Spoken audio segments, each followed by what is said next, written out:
प्रधानमंत्री नरेंद्र मोदी की साधना का आज दूसरा दिन है, जो करीब 1:30 बजे अब पूरी हो चुकी है। इससे पहले प्रधानमंत्री ने आज सुबह सूर्य पूजा की थी और इसके बाद प्रधानमंत्री ने स्वामी विवेकानंद की प्रतिमा पर पुष्प अर्पित किए।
तो ये तस्वीरें हम देख रहे हैं कन्याकुमारी की, जहां प्रधानमंत्री नरेंद्र मोदी ने स्वामी विवेकानंद की प्रतिमा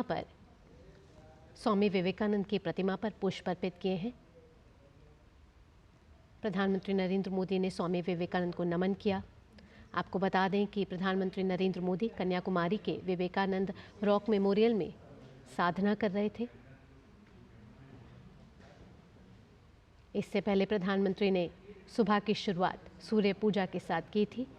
ये तस्वीरें आप देख रहे हैं कन्याकुमारी से, जहां प्रधानमंत्री नरेंद्र मोदी ने स्वामी विवेकानंद की प्रतिमा पर पुष्प अर्पित किए और नमन किया। 1 2 3 4 5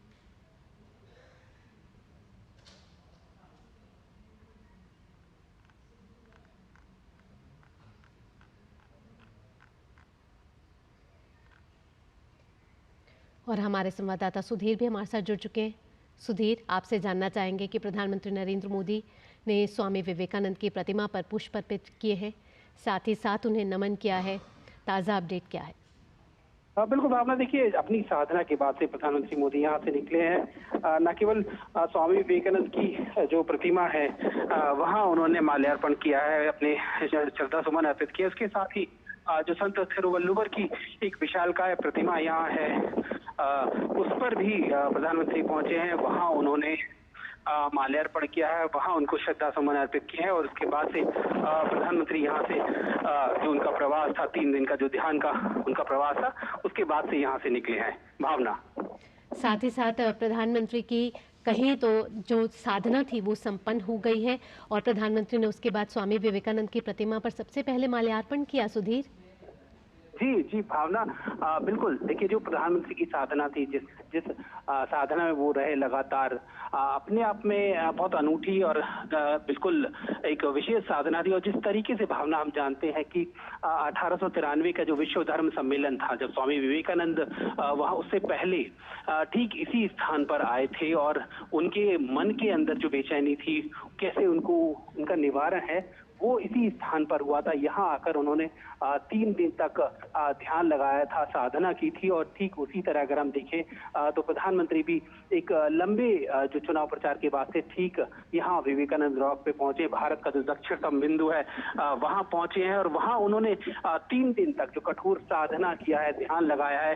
जिस तरीके से लगातार भारत को लेकर वो कहते रहे हैं कि 2047 तक भारत को विकसित भारत बनाना है, किस तरीके से उसको लेकर जाना है, इसकी एक रोड मैप जो पूरे देश के सामने लगातार रखते रहे। और अब साधना में इन चीजों पर किस तरीके से आगे बढ़ा जाए, देश को लेकर जो समस्याएं हैं, देश को लेकर किस तरीके से उनके जो विचार हैं, उस साधना में लगातार एक 3 दिन की जो साधना, उनके अंतर मन की जो चीजें हैं उनको लेकर उन्होंने यहाँ 3 दिन की साधना की। और उसके बाद से अभी कुछ देर पहले यहाँ से वो जो स्वामी विवेकानंद की जो प्रतिमा है यहाँ, उस पर माल्यार्पण करने के बाद उसके ठीक बराबर में संत जो थिरुवल्लुवर है उनकी एक विशालकाय प्रतिमा है, उस पर भी उन्होंने माल्यार्पण किया है, श्रद्धा सुमन अर्पित संबोधित किए हैं और उसके बाद से यहाँ से वो निकले हैं। जी भावना। जी सुधीर, साथ ही साथ आप ये बता रहे थे कि 131 साल पहले जब स्वामी विवेकानंद यहाँ आए थे, तब भारत दर्शन करने के बाद उन्होंने गरीबों से बात करी थी, उन्होंने उनके उत्थान की बात करी थी और उसके बाद वो ध्यान लगाया था उन्होंने इसी जगह पे। और आज प्रधानमंत्री नरेंद्र मोदी ने भी यहाँ ध्यान लगाया है। कहीं ना कहीं ये एकता का संदेश भी देता है।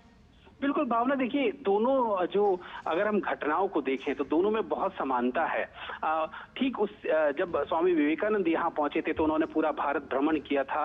उसके बाद से जो उनके मन में विचार थे उसको लेकर वो यहाँ बैठे थे और उन्होंने 3 दिन की साधना जो यहाँ की थी। उसके बाद से उनको एक तरह से कहें कि जो बहुत उनको लाभ प्राप्त हुआ उनके ज्ञान की। और अभी की बात अगर हम करें भावना कि प्रधानमंत्री ने जो चुनाव के दौरान पूरे देश का भ्रमण किया, लगातार पूरे देश के विभिन्न हिस्सों में गए, वहां उन्होंने चीजों को देखा, समझा और उसके बाद से ठीक जो आज चुनाव का जो 7वां चरण है वो समाप्त हो रहा है, ठीक उससे पहले प्रधानमंत्री भी 3 दिन की साधना के लिए यहाँ बैठे। तो कई मायनों में ये खास है, बहुत समानता है इसमें कि स्वामी विवेकानंद ने पूरे देश की समस्याओं को देखा, पूरे देश के लोगों से बातचीत की, पूरे देश को जाना और ठीक उसी तरह से प्रधानमंत्री मोदी ने भी पूरे देश में चुनावी प्रचार के दौरान पूरे देश को समझा, जाना, पूरे देश से बातचीत की, लोगों से मिले, लोगों की समस्याओं को जाना और खास तौर पर उन्होंने लोगों से आह्वान भी किया कि अपनी शक्ति को पहचाने, हमारे अंदर क्या खासियतें हैं वो भी पहचानी। और उसके बाद से वो यहाँ जो ध्यान साधना के लिए आए हैं,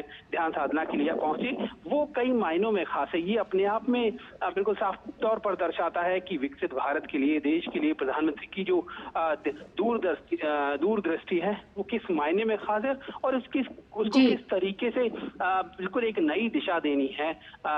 ये माना जा सकता है कि किस तरीके से उसको एक नई दिशा देनी है, यहाँ से एक नया रूप निकल कर आएगा। जिस तरीके से आप बता रहे हैं कि स्वामी विवेकानंद ने